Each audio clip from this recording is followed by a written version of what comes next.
Hello and welcome back to the Second Chance Live channel here on YouTube. I'm happy to see that you decided to stop by to watch this video presentation.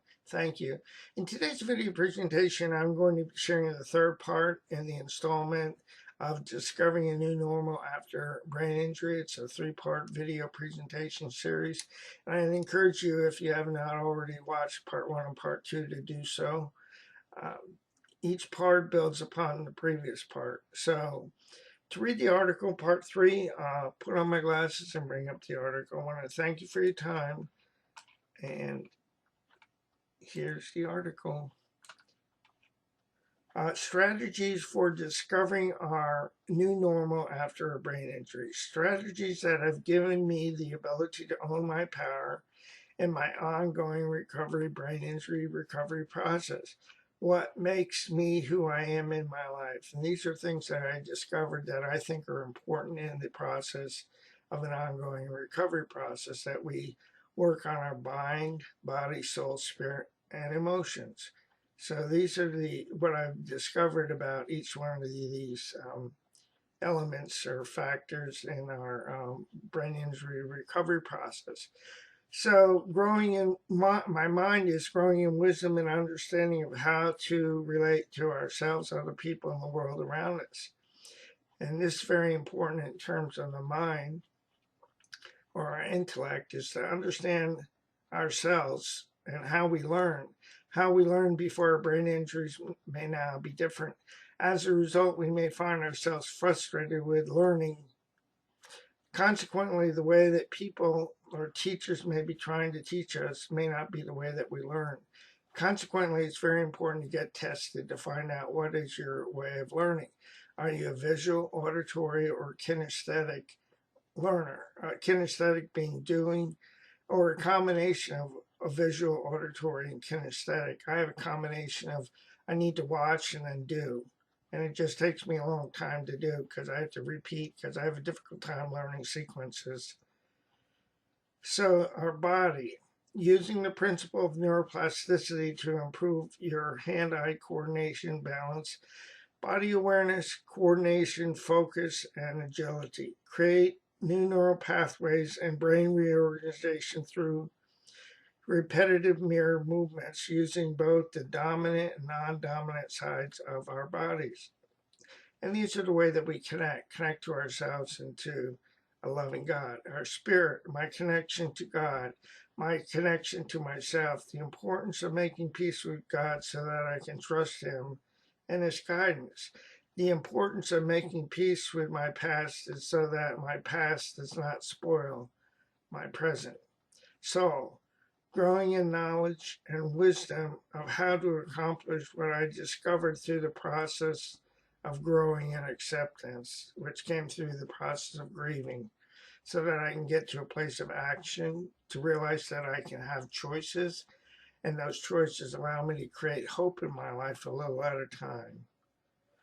Emotions, learning how to talk, trust, and feel with safe people. The power of identification, which allows me to come out of the shadows of isolation and break free from feelings of alienation from other people and myself. In the event that you experience a brain injury and are seeking to discover the new you, I have several suggestions. Realize that a switch has been pulled and you are no longer traveling down a familiar railroad track. Don't beat up on yourself because you can no longer do what you could do before your brain injury. It is healthy to grieve what you can't change. Allow yourself to move through the grieving process. Give yourself permission to look at your life and experiences in a new way. Begin to paint on a canvas with your gifts, talents, and abilities in ways that work for you. Understand that the way that you learn after your brain injury may be different than the way you used to learn before your brain injury. The way people may be teaching you may not be the way that you learn. Get tested to see and understand how you learn best. Develop an ongoing recovery strategy to include your body, soul, spirit, mind, and emotions in your ongoing recovery process. Below are several tools that have helped me to own my power through through through my ongoing brain injury recovery process.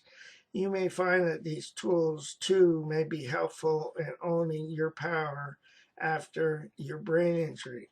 So I have links here in the article that you might like to come to and click on. Again, in this particular, I will be creating an article to include parts 1, 2, and 3 of the article series, as well as parts 1, 2, and 3 of the video presentation series that you can then visit and then click on these links. So one of the links is an easy translator into your language for Second Chance to Live. So what this does is that if you know people whose primary language is not English, there's a list of about 15 or so different languages, links to different languages that can convert or translate Second Chance to Live into their language so they can read. I have 1,866 article and video presentation links within 12 peer support categories. So I look at different things that can help you in your process of mind, body, spirit, soul, and emotions. I have 417 video presentations, and I created a playlist that you can click on, and then you can go down the list and click on any video presentation that might be of interest to you. I've also created another YouTube channel called Building Your Life After Traumatic Brain Injury. I have 30 video presentations, and I have created a playlist with that. Then I have created 32 posters to inspire, encourage, motivate, and empower. I've also created 20 brain injury recovery slideshow presentations. So if you learn visually, the slideshow presentation may be helpful. I've also created 10 ebooks after traumatic life events and major physical injuries. And I talk about neuroplasticity and learning and relearning skills and skill sets. And I talk about 9 habits to benefit from using the principles of neuroplasticity. And then I share an article that has a video demonstrations of me using the principle of neuroplasticity from 2013 through 2018. And then I have an article too for childhood stroke, brain injury, and healing your brain and body. And then I also have a testimony page that you can click on to read how people have been affected or benefited from Second Chance to Live. This is the end of this particular video presentation. Again, I want to thank you for your time in watching this video presentation series. Before I go, let me encourage you with this. Please do not give up on yourself, a loving God, or your process, because more will be revealed to you and to me with time. The pieces of the puzzle will come together in the correct order and at the right time. I'll say so long for now. Have a great day, and God bless both you and your family. Thank you for your time.